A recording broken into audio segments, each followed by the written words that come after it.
नमस्कार,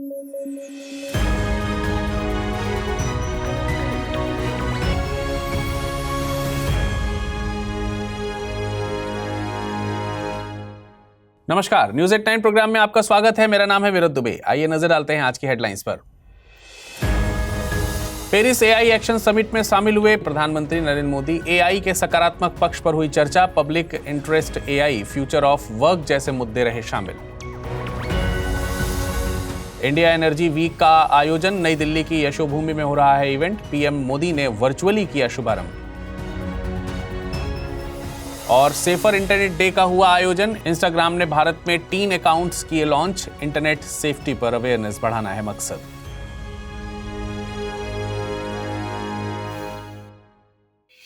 खबरों में आगे बढ़ेंगे, लेकिन उससे पहले आपको बता दें, इस बुलेटिन को अगर आप पीडीएफ फॉर्मेट में पढ़ना चाहते हैं तो अमृत उपाध्याय 007 इस टेलीग्राम से जुड़कर डाउनलोड कर आसानी से पढ़ सकते हैं। अब आइए नजर डालते हैं खबरों पर विस्तार से। 10 से 11 फरवरी के बीच पेरिस में एआई एक्शन समिट का आयोजन किया जा रहा है। भारत के प्रधानमंत्री नरेंद्र मोदी इस समिट में सह अध्यक्ष के तौर पर शामिल हुए हैं। इस समिट में गूगल, ओपन एआई जैसी बड़ी एआई कंपनीज भी शामिल हो रही हैं। साथ ही यूएसए की तरफ से उपराष्ट्रपति जेंडी वेंस शामिल हो रहे हैं। समिट के मुद्दों में public interest AI, future of work, trust in AI, innovation and culture और ग्लोबल एआई गवर्नेंस शामिल हैं। वैश्विक एआई समिट की कड़ी में पेरिस में आयोजित हो रही समिट तीसरी है।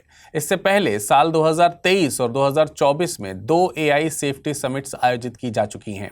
साल 2023 में ये समिट ब्रिटेन में आयोजित हुई थी। वहीं साल 2024 में ये आयोजन दक्षिण कोरिया के सियोल में हुआ था। पेरिस में आयोजित हो रही ये समिट कई मायनों में अहम है। मसलन पहले की दोनों समिट्स में एआई के नेगेटिव इम्पैक्ट्स को लेकर चिंता जाहिर की गई थी। वहीं पेरिस समिट में इसके ब्राइडर साइड को डिस्कस किया जा रहा है। इस समिट में भारत सह अध्यक्ष के तौर पर शामिल हो रहा है, लेकिन सवाल उठाया जा रहा है कि भारत वैश्विक एआई में कहां स्टैंड करता है। जब से चीन ने डीप सीक एआई को तैयार किया है, तब से भारत फंडिंग का तर्क भी नहीं दे सकता, क्योंकि चीन का डीप सीक एआई यूएसए की दिग्गज एआई कंपनीज की तुलना में बहुत कम पैसे में तैयार किया गया है। तकनीकी की दुनिया में भारत ने आधुनिक समय में गूगल और एप्पल सरीखी कंपनीज भी तैयार नहीं की हैं। हालांकि फिनटेक यानी फाइनेंशियल टेक्नोलॉजी की दुनिया में यूपीआई जरूर ग्लोबल पेमेंट सिस्टम बनने की दिशा में आगे बढ़ रहा है।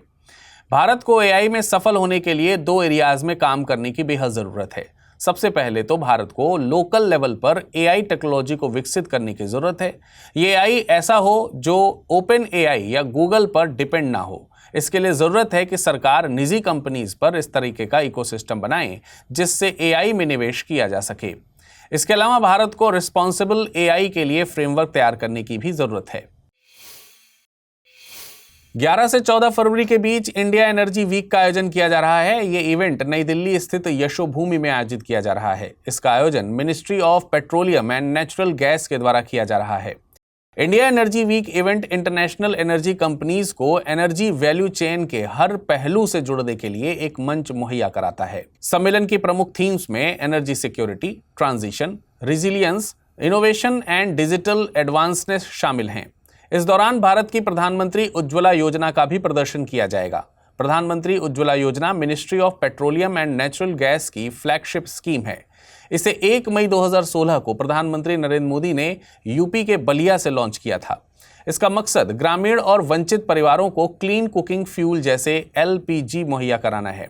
ऐसे परिवार परंपरागत तौर पर खाना बनाने के लिए लकड़ी, कोयला और गोबर के उपलों का इस्तेमाल करते हैं, जिससे ग्रामीण क्षेत्रों की महिलाओं के स्वास्थ्य पर नकारात्मक प्रभाव पड़ता है।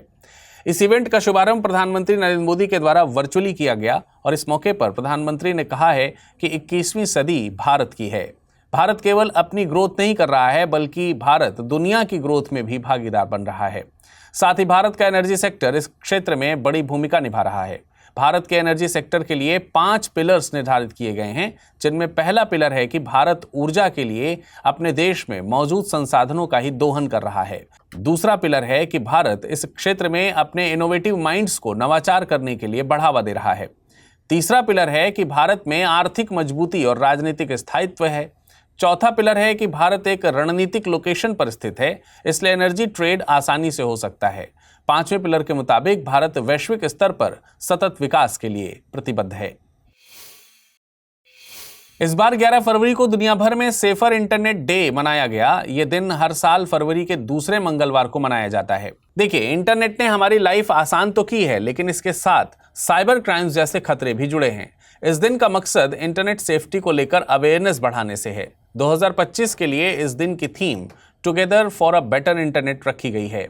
इस मौके पर इंस्टाग्राम ने इंटरनेट सेफ्टी की दिशा में कदम बढ़ाते हुए भारत में 3 अकाउंट्स पहल लॉन्च की है। ये अकाउंट्स भारत से पहले यूएसए, यूके, कनाडा और ऑस्ट्रेलिया में पहले ही लॉन्च किए जा चुके हैं।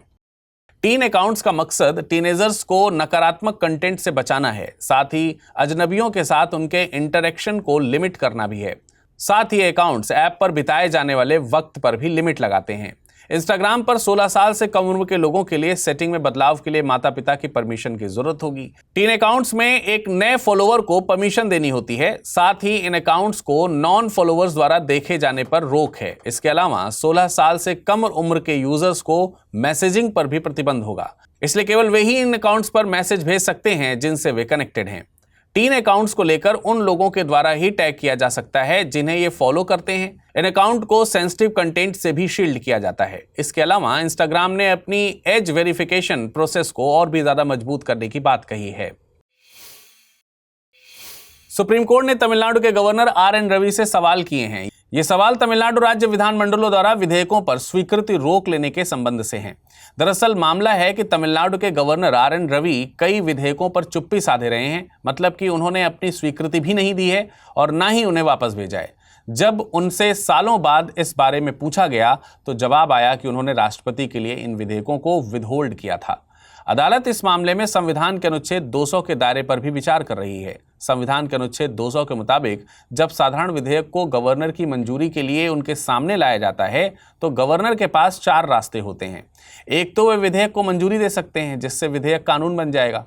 दूसरा रास्ता है कि विधेयक को रोक लिया जाए और उस पर साइन न किया जाए। इस तरह विधेयक कानून नहीं बन पाएगा। तीसरा रास्ता है विधेयक को रिकंसिडरेशन के लिए सदन या दोनों सदनों के केस में दोनों सदनों को वापस भेज दिया जाए। इस मामले में अगर बिल को संशोधन के साथ या बगैर वापस गवर्नर के पास लाया जाता है तो उन्हें मंजूरी देनी ही होती है। और एक चौथा रास्ता है कि विधेयक को राष्ट्रपति के कंसिडरेशन के लिए रोक लिया जाए।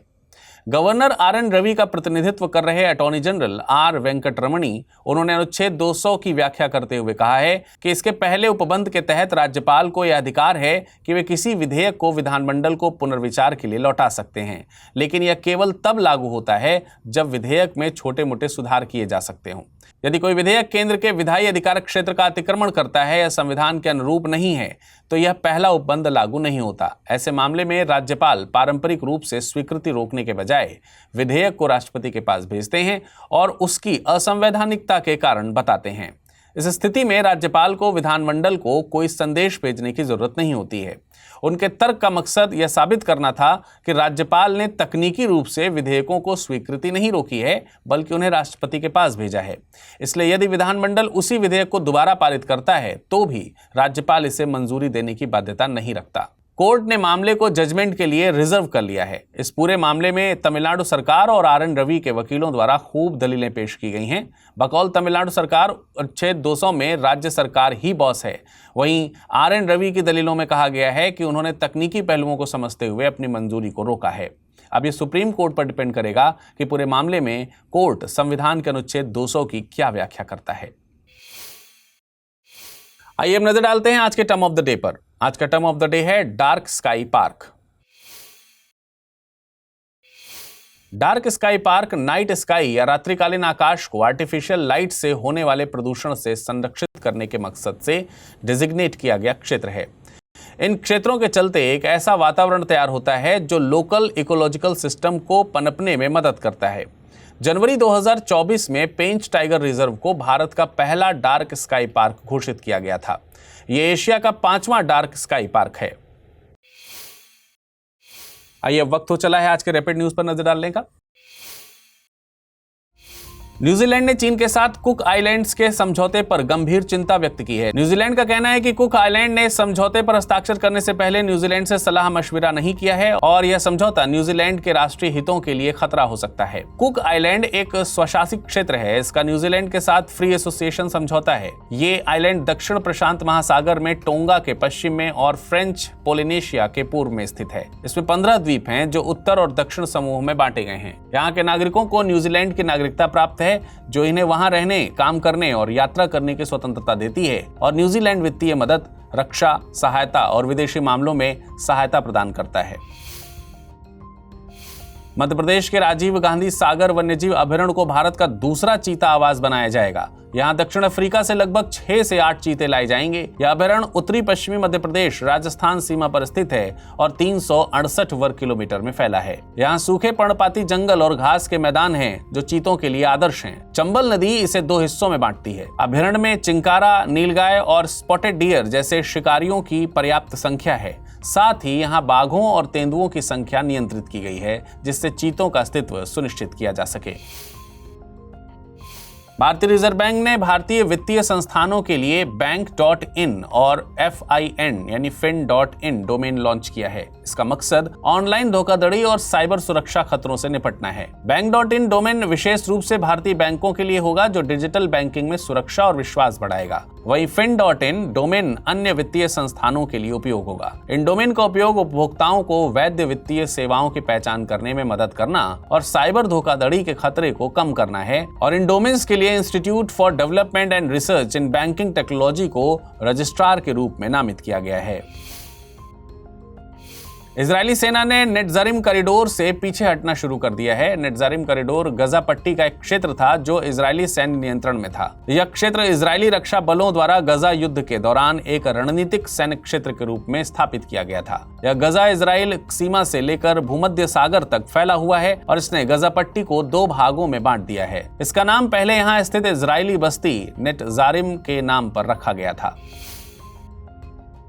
नीति आयोग ने भारतीय राज्य विश्वविद्यालयों की गुणवत्ता, वित्तपोषण, प्रशासन और रोजगार क्षमता पर एक रिपोर्ट जारी की है। इस रिपोर्ट को राज्यों और राज्य विश्वविद्यालयों के माध्यम से गुणवत्ता उच्च शिक्षा का विस्तार शीर्षक से प्रकाशित किया गया है। रिपोर्ट 20 से अधिक राज्यों के अधिकारियों और 50 विश्वविद्यालयों के कुलपतियों के साथ परामर्श के बाद तैयार की गई है। नीति आयोग के उपाध्यक्ष सुमन बेरी ने रिपोर्ट लॉन्च करते हुए राज्य सार्वजनिक विश्वविद्यालयों के महत्व पर जोर दिया। रिपोर्ट में 80 से अधिक नीतिगत सिफारिशें दी गई हैं जो अनुसंधान, पाठ्यक्रम और वित्तीय स्थिरता में सुधार के लिए मार्गदर्शन प्रदान करती हैं। IIT रुड़की के वैज्ञानिकों ने ड्रग रेजिस्टेंट सुपरबग एसिनेटोबैक्टर बामिनी के बारे में नई जानकारी का पता लगाया है। यह बैक्टीरिया निमोनिया, ब्लड इन्फेक्शन जैसी गंभीर बीमारियों का कारण बनता है। शोध के अनुसार यह अपने हमले के समय टाइप 6 स्रावी प्रणाली को मैग्नीज की मात्रा के आधार पर चालू या बंद करता है। इस दौरान एक छोटा RNA अणु ABSR28 इस प्रक्रिया को नियंत्रित करता है। अब मैग्नीज अधिक होता है तो ABSR28 T6SS के जीन से जुड़कर उसे नष्ट कर देता है जिससे बैक्टीरिया की एंटीबायोटिक प्रतिरोधक क्षमता बढ़ जाती है। यह खोज नई दवाओं के विकास में मदद कर सकती है जो इस सुपर बग को कमजोर करने के लिए ABSR28 को टारगेट करेगी। अब आइए नजर डालते हैं आज के बुलेटिन पर बनने वाले प्रश्नों पर। पहला प्रश्न है, खबरों में रहा नेटजारिम कॉरिडोर किस क्षेत्र से संबंधित है? इजराइल गजा, आर्मेनिया अजरबैजान, रूस यूक्रेन या फिर उत्तर कोरिया दक्षिण कोरिया? अगला प्रश्न है, प्रधानमंत्री उज्ज्वला योजना किस मंत्रालय की फ्लैगशिप स्कीम है? महिला एवं बाल विकास मंत्रालय, नवीन एवं नवीकरणीय ऊर्जा मंत्रालय, पेट्रोलियम एवं प्राकृतिक गैस मंत्रालय या फिर उर्वरक मंत्रालय? आइए अब एक नजर डालते हैं पिछले बुलेटिन में क्या प्रश्न पूछे गए थे और जानते हैं उनके सही उत्तर। पहला प्रश्न था, साइक्लोन 2025 संयुक्त सैन्य अभ्यास के संबंध में निम्नलिखित कथनों पर विचार कीजिए। यह भारत और मिस्र के बीच होने वाला एक संयुक्त सैन्य अभ्यास है। 2025 में इसका आयोजन राजस्थान में किया गया है। उपयुक्त में से सही कथन या कथनों का चुनाव कीजिए। केवल एक, केवल दो, एक और दो दोनों, ना तो एक ना ही दो। इसका सही जवाब है विकल्प सी, यानी दोनों कथन सही हैं। अगला प्रश्न है, बजट 2025-26 में ज्ञान भारतम मिशन को लॉन्च करने की घोषणा की गई है। इस मिशन का संबंध है पांडुलिपियों के संरक्षण से, गुरुकुल परंपरा को पुनर्जीवित करने से, वैदिक परंपरा को बढ़ावा देने से या फिर भारतीय भाषाओं के साहित्य को संरक्षित करने से? इसका सही जवाब है विकल्प ए, यानी पांडुलिपियों के संरक्षण से। आज के बुलेटिन में फिलहाल इतना ही। मुलाकात करेंगे कल कुछ नई खबरों के साथ। तब तक अपना ख्याल रखिएगा। धन्यवाद।